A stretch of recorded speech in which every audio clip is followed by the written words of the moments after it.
வணக்கம் மக்களே. இந்த உலகத்தில் டெக்னாலஜி ஒவ்வொரு நாளும் டெவலப் ஆகிட்டே வருது. இப்படி டெவலப் ஆகிட்டே வந்த டெக்னாலஜியில் வந்தது தான் இந்த பிளாஸ்டிக்கு. இந்த பிளாஸ்டிக் உலகத்தை ரொம்பவே டாமினேட் பண்ணிகிட்டு இருக்குது. எந்த அளவுக்கு அப்படின்னா நாம் டே பை டே யூஸ் பண்ணுற 90% பொருட்களில் கண்டிப்பாக பிளாஸ்டிக் இருக்கும். உதாரணத்துக்கு இப்போ நான் பேசிகிட்டு இருக்கேன் அப்படின்னா நான் உட்காந்துட்டு இருக்க சேர் பிளாஸ்டிக் தான், நான் போட்டிருக்க இந்த மைக் பிளாஸ்டிக் தான், அப்புறம் அந்த கேமராவும் பிளாஸ்டிக்கால் ஆனது தான். ஓகே, இந்த பிளாஸ்டிக் எப்படி உருவாக்குறாங்க அப்படின்றத இந்த வீடியோவில் பார்க்கலாம்.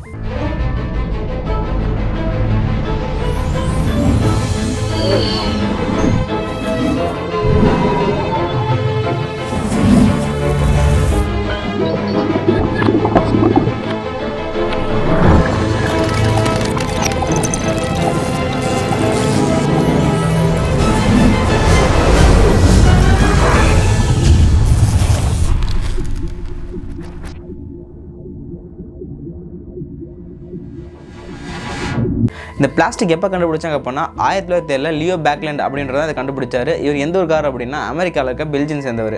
இவர் தான் வேர்ல்டோட ஃபஸ்ட்டு சிந்தட்டிக் பிளாஸ்டிக் கண்டுபிடிச்சாரு. இந்த பிளாஸ்டிக்கோட முக்கியமான மூலக்கூறு என்ன அப்படின்னா மோனோமர் அப்படின்றது ஒரு முக்கியமான மூலக்கூறு. இது எந்த மாதிரியான ரா மெட்டீரியல்ஸ் எடுக்கிறாங்க அப்படின்னா நேச்சுரல் கேஸு, கோல், க்ரூட் ஆயில் இதெல்லாம் தான் இது எடுக்கிறாங்க. நாம் இப்போ வந்து க்ரூட் ஆயிலேருந்து எப்படி இந்த பிளாஸ்டிக் எடுக்கிறாங்க அப்படின்றத பற்றி பார்ப்போம். க்ரூட் ஆயில் நிலத்துக்கடியிலேருந்து பம்ப் பண்ணி ரொம்ப சேஃபாக எடுக்கிறாங்க. இப்படி எடுக்கக்கூடிய இந்த க்ரூட் ஆயிலை ரிஃபைனிங் பண்ணுறாங்க. ரிஃபைனிங் பண்ண க்ரூட் ஆயிலை வந்து ஹீட் பண்ணி ஃபர்னஸ்லாம் அடைக்கிறாங்க. அங்கேருந்து இந்த க்ரூட் ஆயிலை பிரித்து எடுக்கிறாங்க. என்னென்ன பிரிக்கிறாங்க அப்படின்னா பெட்ரோலியமா, டீசலா, அப்புறம் எல்பிஜியா, அப்புறம் நேப்தா, இந்த மாதிரி நிறைய கெமிக்கலாக பிரித்து எடுக்கிறாங்க. அதுக்கப்புறம் இது எல்லாத்தையுமே ஒரு தனித்தனி சாம்பரில் அடைக்கிறாங்க. இதில் இந்த நேப்தான்ற பொருள் தான் நமக்கு வந்து இந்த பிளாஸ்டிக் தையில் ஒரு முக்கியமான பொருள்.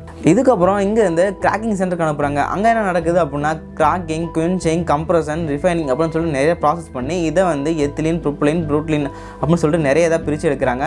இப்படி பிரித்து எடுக்கலாம் நம்ம எத்திலின் அப்படின்றத நமக்கு ரொம்ப முக்கியமானது பிளாஸ்டிக் தயாரிக்கிறதுக்கு.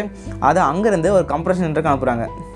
இந்த கம்ப்ரஷன் சேம்பரில் எத்திலினை வந்து கம்ப்ரஸ் பண்ணி கோல்ட் பண்ணுறாங்க. இப்படி பண்ணுறதுனால எத்திலின் வந்து ஆல்மோஸ்ட் ஒரு லிக்விட் ஸ்டேஜ்க்கு வந்துடுது.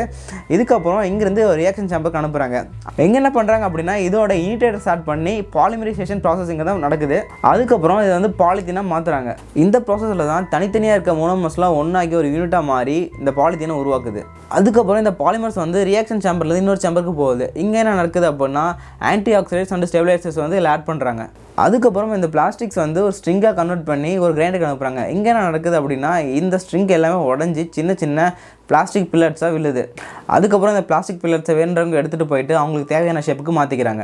இந்த மாதிரி தான் பிளாஸ்டிக் வந்து க்ரூட் ஆயிலேருந்து உருவாகுது.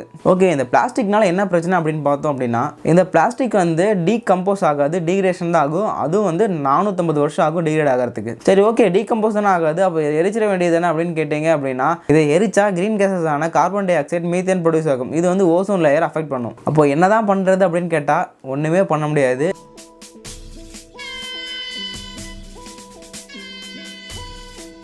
இதை ரீசைக்கிள் பண்ணி யூஸ் பண்ணலாம், ப்ரொடியூஸ் பண்ணாமல். இது மட்டும் இல்லாமல் இந்த பிளாஸ்டிக் வந்து இப்போ ரொம்பவே ஒரு பெரிய பிரச்சனையாக மாறிட்டு இருக்கு. அது நம்ம கண்ணுக்கே தெரியாமல் ஒரு பிரச்சனையாக மாறிட்டு இருக்கு. அது என்ன அப்படின்னா அதான் மைக்ரோ பிளாஸ்டிக். இந்த மைக்ரோ பிளாஸ்டிக்கை பற்றி நான் உங்களுக்கு அடுத்த வீடியோவில் சொல்கிறேன். அதுக்கு முன்னாடி ஒரு சின்ன தகவல். அது என்ன அப்படின்னு கேட்டிங்கன்னா இந்த லாஸ்ட் இயர் 2021 மட்டும் 8.3 பில்லியன் டன்ஸ் வந்து பிளாஸ்டிக் ப்ரொடியூஸ் ஆகிருக்கு இந்த வேர்ல்டு ஃபுல்லாக.